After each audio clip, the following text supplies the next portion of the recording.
আসসালামু আলাইকুম প্রিয় দর্শক, অন্য মঞ্চের আলাপ চাইতায় আপনাদের সকলকে আমন্ত্রণ জানাচ্ছি।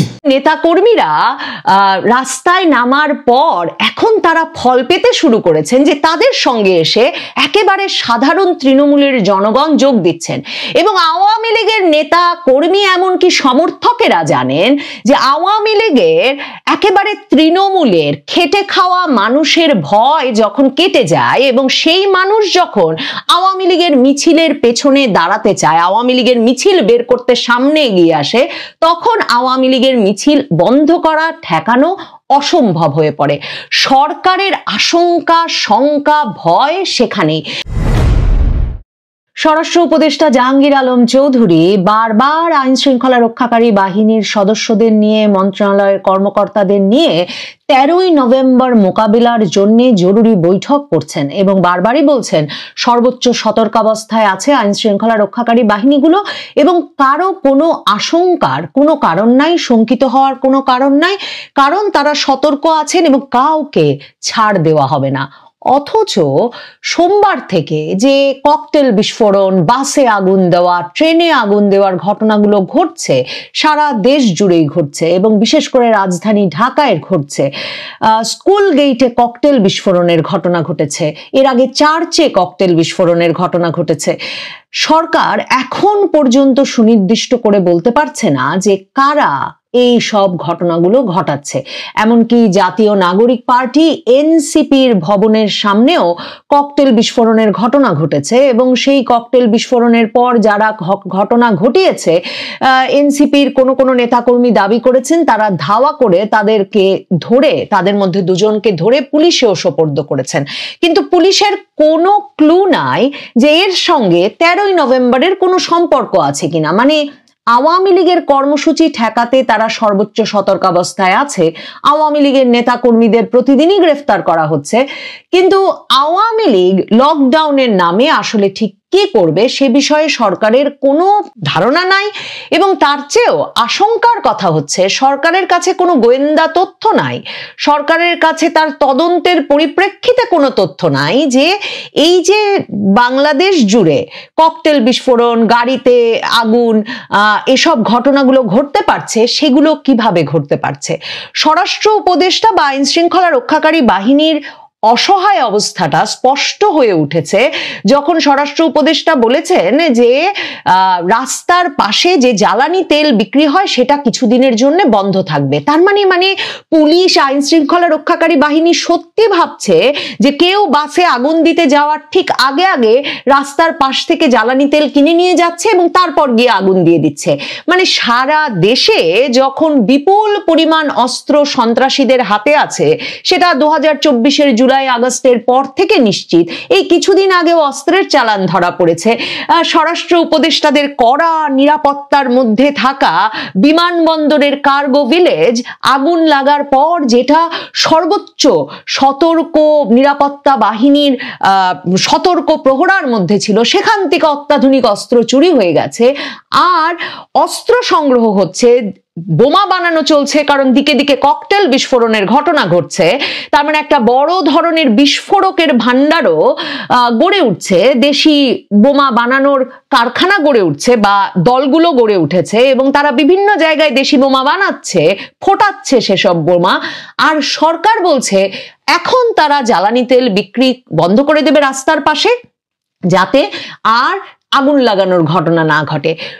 সরকার দায়িত্ব আমাদের ওপরেও দিয়ে দিচ্ছে। মানে আওয়ামী লীগের লকডাউন কিভাবে সফল হচ্ছে সরকারের আতঙ্কে, সরকারের অদক্ষতায়, সেটা একদম স্পষ্ট হয়ে উঠছে। সরকার বলছে শঙ্কিত হওয়া যাবে না, কিন্তু সরকার যে কিছু নিয়ন্ত্রণে নাই, সে যে আইন শৃঙ্খলা রক্ষা ব্যবস্থাটা আসলে কার্যকর রাখতে পারছে না, তার পুলিশের পক্ষে যে সব সম্ভব না, তার কাছে যে কোনো গোয়েন্দা তথ্য নাই, সেটা যখন পরিষ্কার, বারবার সরকার বলছে যে এ ধরনের ঘটনা প্রতিরোধে সাধারণ মানুষকে এগিয়ে আসতে হবে। সরকারের হতাশার জায়গা আরেকটা এটা, যেটা লকডাউন কর্মসূচিকে, আওয়ামী লীগের লকডাউন কর্মসূচির প্রতি যে মানুষের বা আওয়ামী লীগের যে কোনো কর্মসূচির প্রতি, আওয়ামী লীগের প্রতি সাধারণ মানুষের এক ধরনের সিম্প্যাথি, এক ধরনের সমর্থন এবং আওয়ামী লীগের রাজনীতির প্রতি, আওয়ামী লীগ মাঠে আসার প্রতি সাধারণ মানুষের এক ধরনের প্রত্যাশার আঁচ পাচ্ছেন সরকার বিভিন্নভাবে। কারণ ধরেন গত প্রায় মাস তিনেক আগে থেকে কিন্তু DMP, CMP, Dhaka metropolitan police, Chittagong metropolitan police তারা বিভিন্ন জায়গায় মাইকিং করে এবং বিবৃতি দিয়ে, বিজ্ঞপ্তি দিয়ে জানিয়েছে যে সাধারণ মানুষ যেন হোটেলে, তারপর মেসে, ছাত্রাবাসে, যেখানে যেখানে বা ভাড়া বাড়িতে যেখানে যেখানে আওয়ামী লীগ এবং এর অঙ্গ সংগঠনের নেতা কর্মীরা থাকেন বা তারা জড়ো হন, সেগুলো যেন সাধারণ জনগণ পুলিশকে জানিয়ে দেয়। দেখেন, পুলিশের এই পদ্ধতি কিন্তু এর আগে সফল হয়েছে। যখন জঙ্গিবাদ বিরোধী অভিযান চলেছে, তখন জঙ্গি সংগঠনগুলোকে ধরিয়ে দিতে পুলিশের এ ধরনের অভিযান সফল হয়েছে, মানে এ ধরনের আহ্বান সফল হয়েছে। কারণ সমাজের লোক, পাড়া প্রতিবেশী, সাধারণ মানুষ তারা সত্যিকার অর্থেই তাদেরকে সমাজের জন্য ঝুঁকিপূর্ণ মনে করেছে। এমনকি পরিবারের লোক, পরিবারের সদস্যদের বিষয়ে পুলিশকে জানিয়ে দিয়েছে। কিন্তু পুলিশ, মানে সরকার তো সন্ত্রাসবাদ বিরোধী আইনে আওয়ামী লীগকে নিষিদ্ধ করেছে, কিন্তু সাধারণ মানুষ যে আওয়ামী লীগকে সন্ত্রাসী সংগঠন মনে করে না, আওয়ামী লীগ রাজনৈতিক কর্মকাণ্ডে ফিরে আসুক সেটাতে সাধারণ মানুষের একটা প্রচ্ছন্ন সমর্থন আছে, সেটা টের পেয়ে সেটাও কিন্তু আইন শৃঙ্খলা রক্ষাকারী বাহিনীকে তো হতাশ করছেই, স্বরাষ্ট্র উপদেষ্টা সহ সরকারকেও হতাশ করেছে। কারণ সরকার এত মাস ধরে এই প্রচার চালিয়ে এসেছে যে আওয়ামী লীগ মাঠে নামা মাত্র আওয়ামী লীগকে নাকি পিটিয়ে সাধারণ মানুষ তাড়িয়ে দেবে। তো এমন পরিস্থিতিতে সরকার টের পাচ্ছে যে সাধারণ মানুষের সমর্থনে এক রকমের আওয়ামী লীগের প্রত্যাবর্তন ঘটে যাচ্ছে। কাজেই স্বরাষ্ট্র উপদেষ্টা এখন নিজেকে সান্ত্বনা দিয়ে বলছেন যে তবু দেখেন আমরা তো আটকাতে পেরেছি, বড় কোনো মিছিল হচ্ছে না। তো বড় কোনো মিছিল ঠেকানোর জন্য তো এত সর্বোচ্চ তৎপরতা আমরা এত মাস ধরে দেখি নাই। মানে আওয়ামী লীগের 20 জনের ঝটিকা মিছিল নিয়েও তো আমরা প্রধান উপদেষ্টার যমুনাতে আইন শৃঙ্খলা রক্ষাকারী বাহিনীর বিশেষ মিটিং হতে দেখেছি যে কি করে ওই 20 জনের ঝটিকা মিছিল হতে পারছে। আমরা তো দেখেছি যে পুলিশের লোকের চাকরি প্রত্যাহার হয়ে গেছে কারণ ওই 20 জনের মিছিল না ঠেকিয়ে বেচারা পুলিশ সে সময় কেন দুপুরের খাবার খেতে গেছিল। কাজেই বড় মিছিল নিয়ে তো বিষয় না। তার মানে সরকারের যে গোয়েন্দা তথ্যের কথা সরকার বলছে, সেই গোয়েন্দা তথ্য তাদের কাছে প্রকৃত অর্থেই আছে যে আওয়ামী লীগ 1 লক্ষ লোকের বা একটা বিরাট জনসমাবেশ ঘটিয়ে ফেলতে পারে 13 তারিখ। সেই শঙ্কাটা এমন ভাবে কুড়ে কুড়ে খাচ্ছে স্বরাষ্ট্র উপদেষ্টা সহ আইন শৃঙ্খলা রক্ষাকারী বাহিনীকে যে তাদের জন্য এখন এই যে ককটেল বিস্ফোরণ হচ্ছে, গাড়িতে আগুন লাগছে, জনমনে শঙ্কা, নিরাপত্তার ঝুঁকি, এগুলোর চেয়েও আওয়ামী লীগের বড় মিছিল ঠেকিয়ে দেওয়া যায় কিনা সেটা আরো বড় লক্ষ্য হয়ে দাঁড়িয়েছে। এ কারণে সরকার কিন্তু আন্তর্জাতিক অপরাধ ট্রাইব্যুনাল এবং তার আশপাশের জায়গায় জনসমাবেশ নিষিদ্ধ করেছে। 4 জনের বেশি ব্যক্তি একসঙ্গে চলাফেরা করতে পারবে না, এ ধরনের নির্দেশনাও দিয়ে দিয়েছে। কিন্তু আওয়ামী লীগের লকডাউন কর্মসূচিটা কি? আওয়ামী লীগের লকডাউন কর্মসূচিটা, মানে এই লকডাউন শব্দটা রাজনৈতিক কর্মসূচির ক্ষেত্রে তো আমরা আগে ব্যবহৃত হতে দেখিনি। আমরা এই লকডাউন শব্দটা শুনেছিলাম করোনার সময়, যে করোনাতে বলা হয়েছিল যে লকডাউন মানে হচ্ছে গিয়ে যে একেবারে আপনি বাড়িতে থাকবেন, অফিস যাবেন না, স্কুল কলেজে যাবেন না, রাস্তা খালি এবং সকল মানে স্বাভাবিক জীবন থেকে নিজেকে বিচ্যুত করে আপনি ঘরে থাকবেন। কিংবা পরবর্তীতে যেটা হলো যে লকডাউন হলো, আপনি স্বাভাবিক জীবন চালিয়ে গেলেন কিন্তু বাড়ি বসে চালিয়ে গেলেন। আওয়ামী লীগের ফেসবুক পেজে যদি যান তাহলে বুঝবেন যে আওয়ামী লীগের নেতারা যে আহ্বান জানাচ্ছেন, নেতাকর্মীরা, সেখানে তারা বলছেন যে আপনারা কাজে যাবেন না, স্কুল কলেজে যাবেন না, আপনারা বাড়িতে থাকবেন, যে যেখানে আছেন সেখানে থাকবেন। এবং তারা অন্যদিকে তাদের নেতা কর্মী সমর্থক যারা রাজনৈতিক কর্মসূচিতে সরাসরি অংশ নিতে আগ্রহী, তারা মিছিলের ডাক দিচ্ছেন, তারা জড়ো হওয়ার ডাক দিচ্ছেন, প্রতিবাদের ডাক দিচ্ছেন। তার মানে সাধারণ মানুষ ঘরে থাকবেন, বাইরে বেরোবেন না, স্বাভাবিক কার্যক্রম ব্যাহত হবে ঢাকায়। সেই অবস্থাটাই কিন্তু আওয়ামী লীগের এই লকডাউন কর্মসূচির উদ্দেশ্য। এখন সরকার যেহেতু আইন শৃঙ্খলা ব্যবস্থা একেবারে নিয়ন্ত্রণে রাখতে পারছে না এবং সরকারের কোনো ক্লু নাই কে কোথায় মানে প্রকাশ্যে গুলি করে মারছে। গতকাল পুরান ঢাকায় যে ঘটনা ঘটেছে, শীর্ষ সন্ত্রাসীদের দুই গ্রুপের এক গ্রুপ আরেক গ্রুপকে গিয়ে প্রকাশ্য দিবালোকে গুলি করে মেরে ফেলেছে। কোথায় কে বোমা ফোটাচ্ছে, কোথায় কে গাড়িতে আগুন দিচ্ছে, কোনো বিষয়ে সরকারের কোনো গোয়েন্দা তথ্য নাই। পুলিশের এক একজন সদস্য, কনস্টেবল থেকে শুরু করে শীর্ষ কর্মকর্তারা প্রতিদিন নানা রকম বদলির মধ্য দিয়ে যাচ্ছেন। কে কখন কোথায় দায়িত্ব পালন করেন জানেন না, কাজেই তারা রাস্তাঘাটও চেনেন না, তাদের কাছে গোয়েন্দা তথ্য থাকার প্রশ্নই ওঠে না। এই অবস্থায় সাধারণ মানুষ যে শঙ্কায় পড়বেন এবং এই সরকারের ওপর ভরসা করবেন না, এবং তার ফলে তারা যে 13 তারিখ রাস্তায় কম বের হবেন, সেটা বুঝতে তো বিরাট কোনো বিজ্ঞানী হওয়ার প্রয়োজন নাই, মানে বিরাট কোনো রাজনৈতিক বিশ্লেষক হওয়ার প্রয়োজন নাই। তার মানে আওয়ামী লীগের লকডাউন তো সফল হতে যাচ্ছে।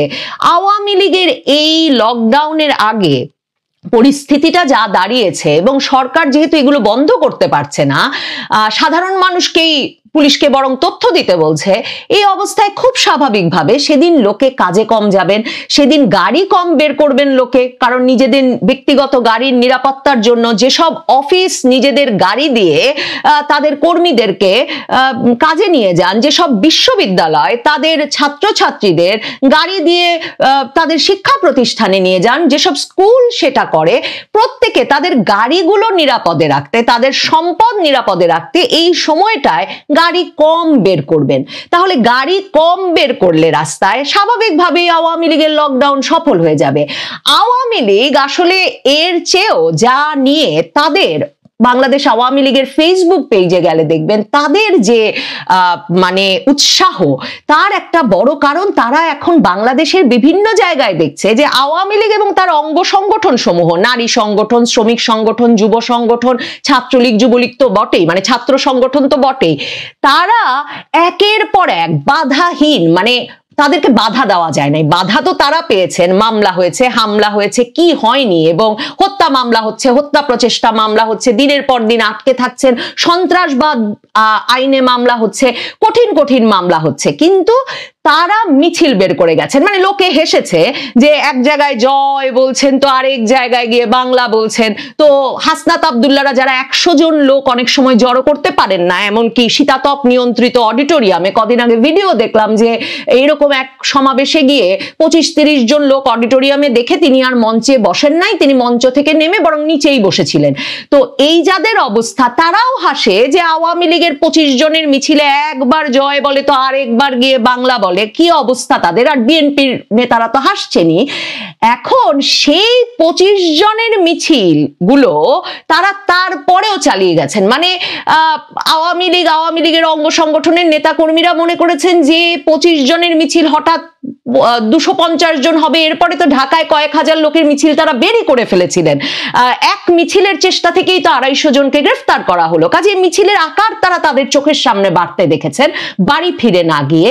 এবং এখন তারা সবচেয়ে যেটা নিয়ে উৎসাহিত, সেটা হচ্ছে আওয়ামী লীগের যে মূল শক্তি, তৃণমূলের শ্রমজীবী মানুষ কিন্তু পথে বেরিয়ে এসেছেন, এবং তারা মিছিলগুলোতে যোগ দিতে শুরু করেছেন, যাদের কোনো সংগঠনে কোনো সংশ্লিষ্টতা নাই, কোনো পদ নাই। কাজেই সংগঠনে সংশ্লিষ্টরা সাহস করলে কি হবে, যে প্রতিক্রিয়ার কথা আওয়ামী লীগের একদম শীর্ষ নেতৃত্ব, মানে শেখ হাসিনা নিজে তো ফোন করে যোগাযোগ রাখছেন তৃণমূলের সঙ্গে, যে কথা বলে তিনি আসলে তরুণদের উদ্বুদ্ধ করেছেন এতদিন, যে মামলা তো হচ্ছে, দেয়ালে তো পিঠ ঠেকে গেছে, তো রাস্তায় না বেরিয়ে কি লাভ হবে। নেতা কর্মীরা রাস্তায় নামার পর এখন তারা ফল পেতে শুরু করেছেন যে তাদের সঙ্গে এসে একেবারে সাধারণ তৃণমূলের জনগণ যোগ দিচ্ছেন।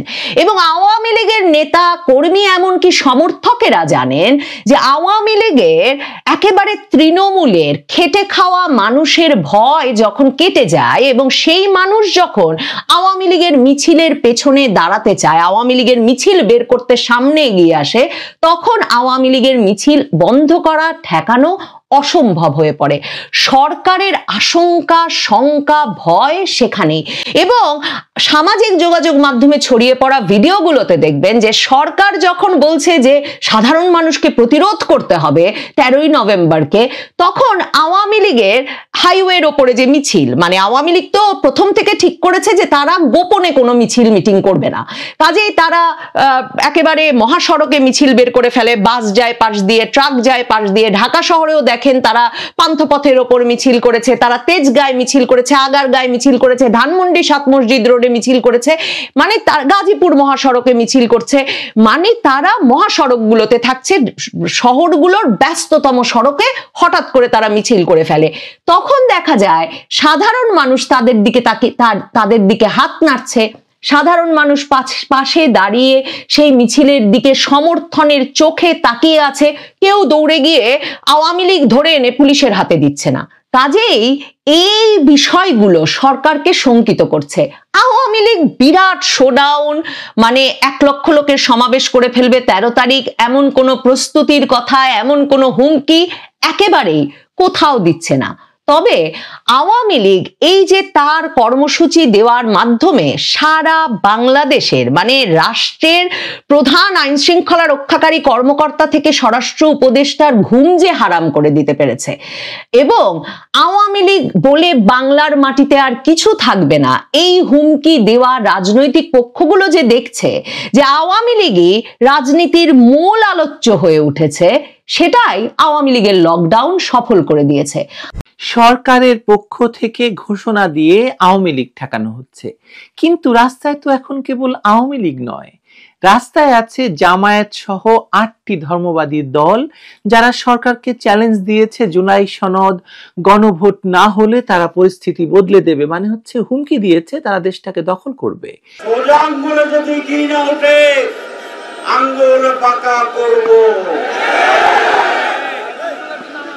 কি আমাদের লাগবে। এমত অবস্থায় শুধুমাত্র আওয়ামী লীগ দমনে সরকার দেশব্যাপী নিরাপত্তা বাড়িয়েছে বলে মনে করেন? এই যে এত ঘন ঘন স্বরাষ্ট্র মন্ত্রণালয়ের বৈঠক, স্বরাষ্ট্র উপদেষ্টার তোড়জোড় শুধুমাত্র আওয়ামী লীগ ঠেকানোর জন্য? আমি মনে করি নয়।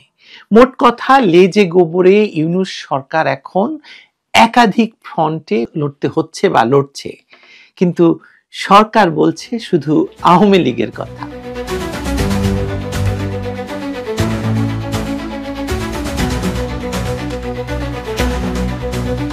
অন্তর্বর্তী সরকারের উপর ঘরে বাইরে চাপ এখন এমন এক পর্যায়ে পৌঁছেছে যেখান থেকে বেরিয়ে আসা তাদের পক্ষে প্রায় অসম্ভব। রাজনৈতিক বিশ্লেষকদের মতে বা অনেকেই নভেম্বরকে বলছেন ডিসাইডের মাস বা সিদ্ধান্তের মাস, যেখানে নির্ধারিত হবে সরকার টিকে থাকবে কি থাকবে না। সবচেয়ে তীব্র চাপটা এসেছে ইসলামিক ব্লক থেকে। জামায়াতের নেতৃত্বে 8টি দলের আলটিমেটাম 11ই নভেম্বর শেষ হবে, মানে আজকে শেষ হচ্ছে। তারা দাবি করছে জুলাই সনদ বাস্তবায়ন এবং নির্বাচনের আগে গণভোট, আর তা না মানলে তারা রাজপথ দখল করবে। সরকার তাদের সঙ্গে আলোচনায় বসেছে, কিন্তু সমাধান পায়নি। এই দলগুলো সংবিধান সংশোধন করে ফেব্রুয়ারির নির্বাচন স্থগিত করতে চায়, যাতে বর্তমান অন্তর্বর্তী সরকারই সাংবিধানিক বৈধতা পায়, যা মুক্তিযুদ্ধ পরবর্তী সংবিধানের চেতনাকে কার্যত বিলুপ্ত করবে। বিএনপি এখানে এক অদ্ভুত অবস্থায় পড়েছে। তারা একদিকে ইন্টারিম প্রশাসনকে সংকটের জন্য দায়ী করছে, আবার সরাসরি জামায়াতের নাম নিচ্ছে না। পুরনো মিত্রতা হয়তো একটা কারণ। তাছাড়া বিএনপি জামাত তো ভাই ভাই, তারা নিজেরাও জুলাই সনদে স্বাক্ষর করায় এই নতুন রাজনৈতিক কাঠামো থেকে নিজেদের আলাদা করতে পারছে না। এই অস্থিরতার মধ্যে আওয়ামী লীগ ঘোষণা দিয়েছে 13ই নভেম্বর রাজধানীতে সর্বাত্মক লকডাউন পালিত হবে। 10 তারিখ থেকে তারা সারা দেশে তাদের কর্মসূচি শুরু করেছে। সরকারের প্রতিক্রিয়া খুব স্পষ্ট, দমন নীতি। আইন শৃঙ্খলা বাহিনীর পাশাপাশি মিলিশিয়া বাহিনী নামানোর প্রস্তুতি নিয়েছে সরকার। সরকারি উপদেষ্টা বলছেন 8,500 সদস্য নাকি প্রস্তুত, কিন্তু বিভিন্ন সূত্র বলছে বাস্তবের সংখ্যা এর চাইতে অনেক বেশি। ভয়টা এখানেই, যদি সেদিন সহিংসতা হয় তার দায় আওয়ামী লীগের ঘাড়ে চাপিয়ে দেওয়া হবে, কোনো সন্দেহ নেই। বিএনপি ঘোষণা দিয়েছে তারা রাজপথে থাকবে, অর্থাৎ আওয়ামী লীগের কর্মসূচি ঠেকাতে সক্রিয় থাকবে। জামায়াত, এনসিপি এবং অন্যান্য সরকারপন্থী দলও একই ফ্রন্টে থাকবে। এতে রাজধানী সহ দেশের বিভিন্ন স্থানে সংঘর্ষের ঝুঁকি তো বাড়ছেই। এর মধ্যেই সোমবার সকাল থেকে ঢাকার 4টি জায়গায় ককটেল বিস্ফোরণের ঘটনা ঘটেছে। এক ভয়াবহ ইঙ্গিত দিচ্ছে এই ককটেল বিস্ফোরণ, যে পরিস্থিতি কতটা অস্থিতিশীল হয়ে উঠছে। মোহাম্মদপুরে প্রবর্তনা নামের একটি প্রতিষ্ঠান, যেটি হচ্ছে মালিকানা হচ্ছে সরকারের একজন উপদেষ্টার, এবং সেখানে এবং তার বাইরে দুটি ককটেল নিক্ষেপ করা হয়, যার একটি ভেতরে এবং আরেকটি রাস্তার ওপর পড়ে। পুলিশ বলছে মোটরসাইকেলে দুই ব্যক্তি এসে বিস্ফোরণ ঘটায়, কেউ আহত হয়নি। মিরপুরে গ্রামীণ ব্যাংকের প্রধান কার্যালয়ের সামনে একইভাবে ককটেল বিস্ফোরণ হয়, মানে এখানেও জড়িতরা মোটরসাইকেলে এসেছিল বলে পুলিশ বলে। ধানমন্ডি এলাকায় মাইডাস সেন্টারের সামনে এবং ইবনে সিনা হাসপাতালের কাছেও সকাল 7টার মধ্যে দুটি করে বিস্ফোরণ ঘটে। পুলিশ বলছে তারা সিসিটিভি ফুটেজ বিশ্লেষণ করছে। তবে ঘটনাগুলোর সময়, স্থান এবং ধরন দেখে এটা স্পষ্ট যে এগুলো কোনো বিচ্ছিন্ন ভাঙচুর নয়, বরং পরিকল্পিতভাবে করা হয়েছে, যেটি 13ই নভেম্বরের কর্মসূচিকে ঘিরে আতঙ্ক ছড়ানোর ইঙ্গিত দিচ্ছে। এটি আওয়ামী লীগ করেছে বলে বলা হচ্ছে, কিন্তু আমার মনে হয় এখানে এই পুরো ঘটনাটি ঘটিয়েছে জামাত শিবির, যেটা সবসময় ঘটায়। আসলে বাংলাদেশের ভেতর এমন উত্তেজনার পাশাপাশি বাইরের চাপ ক্রমশ বাড়ছে বাংলাদেশের এই সরকারের উপর। যুক্তরাষ্ট্র ভারতের প্রতিরক্ষা চুক্তি পাকিস্তানকে অস্বস্তিতে ফেলেছে, আর তারা চায় বাংলাদেশকে নতুন আঞ্চলিক দ্বন্দ্বের মধ্যে টেনে আনতে। এই প্রেক্ষাপটে আন্তর্জাতিক সংবাদ মাধ্যমে প্রকাশিত শেখ হাসিনার সাক্ষাৎকার এক নতুন ভূমিকম্প তৈরি করেছে, যে কথা আগের ভিডিওগুলোতে বলেছি। তিনি সরাসরি, মানে শেখ হাসিনা সরাসরি বলেছেন যে বাংলাদেশের বর্তমান রাজনৈতিক অস্থিতিশীলতার জন্য দায়ী ইউনূস সরকারের উগ্রপন্থী এবং সহিংস নীতি। ভারতের সঙ্গে সম্পর্কেও যে মূলত এই প্রশাসনের কারণে তিক্ত হয়েছে সেটি তিনি স্পষ্ট করেছেন। তার বক্তব্যের প্রতিক্রিয়া এসেছে সঙ্গে সঙ্গেই। ভারতের প্রতিরক্ষা মন্ত্রী রাজনাথ সিং প্রকাশ্যে বলেছেন, বাংলাদেশের সঙ্গে সম্পর্ক খারাপ চাই না, কিন্তু ইউনূস যেন কথা ভেবে বলেন। অর্থাৎ শেখ হাসিনার বক্তব্য শুধু প্রতিরক্ষামূলক নয়, এই অঞ্চলে শক্তির ভারসাম্যেও প্রভাব ফেলেছে। সাক্ষাৎকারে তিনি আরো বলেছেন, তার বিরুদ্ধে আনা অভিযোগগুলো ক্যাঙ্গারু কোর্টের ফল। আওয়ামী লীগকে নিষিদ্ধ করা মানে গণতন্ত্রকে হত্যা করা, এবং মানবতা বিরোধী অপরাধের বিচার একটি আন্তর্জাতিক ট্রাইব্যুনালে হওয়া উচিত, বাংলাদেশের এই আন্তর্জাতিক ট্রাইব্যুনাল নয়। এই কথাগুলোর পর থেকেই পশ্চিমা দেশগুলো অংশগ্রহণমূলক নির্বাচনের দাবিতে আরো সরব হয়েছে।